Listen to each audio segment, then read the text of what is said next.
అధ్యక్ష, యాక్చువల్గా ఈ పెన్షన్లు ప్రతి దగ్గర మనం ఎక్కడికి వెళ్ళినా కూడా ప్రతి ఊర్లో పల్లె పండుగలకి మనము ఇప్పుడు వెళ్తూ ఉన్నాము.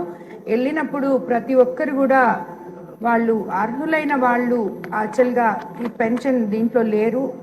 గత ప్రభుత్వంలో అర్హులైన వాళ్ళందరినీ తీసేసి అనర్హులైన వాళ్ళకందరికీ కూడా చాలా మందికి పెన్షన్ ఇన్వాల్వ్ చేస్తున్నారు అధ్యక్ష. కాబట్టి తప్పకుండా చాలా మంది బాధపడుతున్నారు ఈ పెన్షన్లతోటి. కొత్త పెన్షన్లు ఎన్రోల్ చేసుకోవడానికి చాలా పేపర్ అర్జీలు వస్తున్నాయి. సో మేము సచివాలయంకి వెళ్ళి ఎన్రోల్ చేసుకోండి యాప్ ద్వారా అంటే అక్కడ వాళ్ళు సరిగ్గా దానికి స్పందించటం లేదు. కాబట్టి ప్రజలు చాలా మంది కూడా మా కాన్స్టిట్యున్సీలో ప్రతి ఊర్లో కూడా ఈ పెన్షన్ల గురించి అర్హులైన వాళ్ళందరూ చాలా ఇబ్బందులు పడుతున్నారు అధ్యక్ష. కాబట్టి మీ ద్వారా